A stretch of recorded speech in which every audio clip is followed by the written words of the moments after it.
जी अस्सलाम वालेकुम नाज़रीन, मैं हूं तालिब हुसैन अपने प्रोग्राम तरक्की पसंद के साथ। सबसे पहले आपसे गुजारिश है, प्लीज़ चैनल को सब्सक्राइब कर दीजिए और बेल नोटिफिकेशन ऑन कर दीजिए। आज की जो अहम खबरें हैं उसमें सबसे अहम तो जो है जो जनरल अमजद शुएब हैं, अदालत ने उनका केस ख़त्म कर दिया है, उनको बरी कर दिया है। ज़मानत नहीं मिली, ज़मानत जब मिलती है तो फिर केस चलता रहता है, उनका केस ही ख़त्म कर दिया गया है। तो जनरल अमजद शुएब का जो सॉफ्टवेयर अपडेट था, अपडेट करके उन्हें बाहर भेज दिया गया है। जनरल अमजद शुएब साहब, आपको पता है कि ताकतवर इदारे के साबिक जो है एक रुकन रहे हैं, और उनकी गिरफ्तारी, उनकी जो गुफ्तगू जिस तरह की वो फरमाते थे, मुख्तलिफ साजिशी थ्योरियाँ वो घड़ते थे, उस बिना पर उनको गिरफ़्तार किया गया था।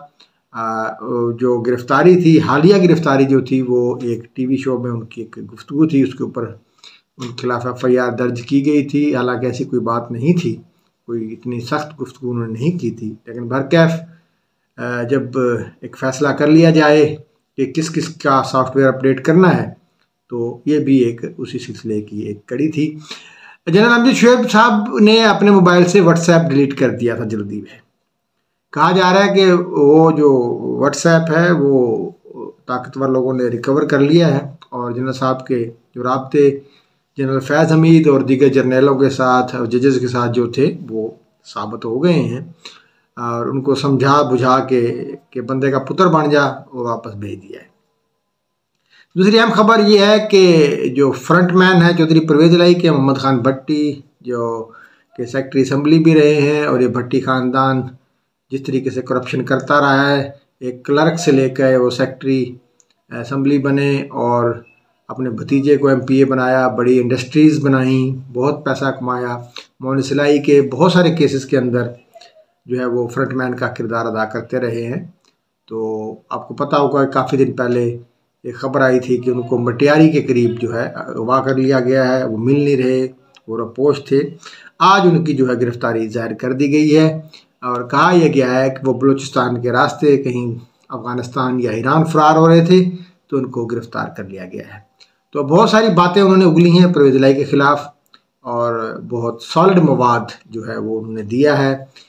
सुना है कि तोते की तरह फर वो बोल रहे हैं, और उनकी बिल्कुल पिच जो है परवेज़ इलाही के ख़िलाफ़ तैयार कर ली गई है। ये दो आज की एक खबर थी। तीसरी खबर मुआशी हवाले से है। आज पाकिस्तान में डॉलर बढ़ा, तकरीबन 20-25 रुपये बढ़ा, 300 तक गया, और वापसी पे 285-86 के करीब जाकर ये बंद हुआ है।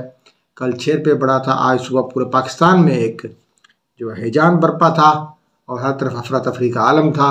डॉलर जो है दौड़ी जा रहा था ऊपर की जानब। इसकी क्या वजूहत हैं? इसकी एक तो वजह जो हम कह रहे हैं वो सियासी सुप्रीम कोर्ट का फैसला है, कल जो आया उससे मज़ीद बेयकीनी में इजाफा हुआ है, इसका भी कहा जा रहा है। लेकिन मेरा ख्याल है कि ये फैसला इतनी अहमियत का हामिल नहीं है, क्योंकि हमारी मईशत इस वक्त चल रही है रूमर्स के ऊपर और न्यूज़ के ऊपर। इंतहाई वल्नरेबल हमारी इकानमी है। तो असल जो बात है वो IMF के जो बोर्ड की मीटिंग हो रही है, उसके एजेंडे में पाकिस्तान के हवाले से फाइनेंसिंग का है, उसका कहीं जिक्र नहीं है। ज़ाहिर वो आना भी नहीं था। जैसे ही ऐलान हुआ कि बोर्ड की मीटिंग हो रही है और पाकिस्तान के हवाले से इसमें कोई एजेंडे में पाकिस्तान शामिल नहीं है, तो यहाँ पर एक पैनिक क्रिएट हो गया और डॉलर जो है बढ़ना शुरू हो गया। इसके साथ साथ IMF की तरफ से 4 मज़ीद कंडीशंस आई, जिसमें गैस का रेट 3 रुपये बढ़ाना, मुस्तकिल तौर पे जो गैस का सरचार्ज है उसको मुस्तकिल करना, जो कि हुकूमत ने आज कर दिया है। एक मज़ीद ये कंडीशन आई। दूसरी आई थी जो 2% जो है आप मार्कअप की शरह, सूद की शरह स्टेट बैंक बढ़ाए, वो आज 2 की बजाय हुकूमत ने 3% बढ़ा दिए, 300 बेसिस पॉइंट। तो एक तो ये हुकूमत ने अमल दरामद कर दिया। तीसरा है कि जो बाहर के जो हमारे फ्रेंड्स कंट्री हैं, जो कमिटमेंट है उसकी रिटर्न अंडरटेकिंग देनी है। इस तरीके से कोई और कंडीशन है। तो ये 4 कंडीशन आई। तो बेसिकली जो IMF के हवाले से अनसर्टेनिटी थी, उसकी वजह से आज डॉलर शूट किया, कल भी शूट किया। और हालांकि पाकिस्तान का पिछले 3 हफ्तों से मुसलसल फॉरेन एक्सचेंज रिज़र्व जो है बढ़ा है। 2.9 बिलियन पे आने के बाद जो अगले वीक में बढ़ा वो 21 जो है करोड़ डॉलर बढ़ा और 3.1 पे आ गया। फिर पिछले हफ्ते फिर कोई 14-15 करोड़ डॉलर बढ़ा।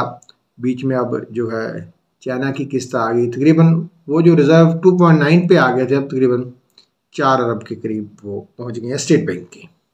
कमर्शियल बैंकों को तो अपने पास मौजूद है।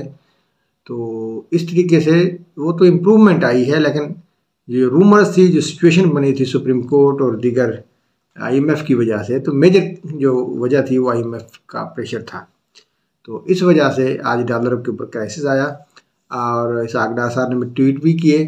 तो उम्मीद है कि ये आगे जो आने वाले दिन हैं, हफ्ता 2 हफ्ता, तो उसमें जा कर के ये वापस अपनी सूरत हाल पर आ जाएगा। 260-250 के दरमियान ये फ्लोट होना शुरू हो जाएगा। और ये पहली दफ़ा हुआ कि IMF ने एक जो रिव्यू के बाद मज़ीद कंडीशन लगाई, मतलब स्टाफ लेवल एग्रीमेंट जो कि एक्सपेक्टेड था, उसमें भी उससे पहले 4-5 कंडीशंस का आ जाना, हुकूमत ने तमाम कंडीशन हालांकि बीट कर दी थी, नई कंडीशंस का आ जाना ये बड़ा हैरान कुन था, जिस पर हुकूमत खासी परेशान थी, इसाक डार साहब परेशान थे। बहरकैफ हमें पाकिस्तान के लिए ये सब कुछ करना पड़ेगा। लेकिन अफसोस की बात यह है कि इमरान खान और दीगर लोग जो हुकूमत के नाकदीन हैं, आपको मुखालफत का हक हासिल है। जैसे ही कोई डिफ़ॉल्ट की खबर आती है, जैसे मूडीज़ ने रेटिंग कम कर दी या ब्लूमबर्ग ने रेटिंग कम कर दी, तो ये बगले बजाना शुरू हो जाए, पाकिस्तान डिफ़ॉल्ट हुआ, पाकिस्तान डिफ़ॉल्ट हुआ। मतलब यार ये कोई मतलब बात नहीं, आपका मुल्क है कि आप संभाल लेंगे अगर आपको हुकूमत मिल जाए, जैसे आपने पहले संभाला था। तो खुदारा इस सर्कल से निकलिए। अगर आपको अच्छी मईशत मिलेगी तो आप भी अच्छी हुकूमत करेंगे। तो नाज़रीन, ये आज की अहम खबरें थी। बहुत शुक्रिया। अल्लाह हाफ़िज़।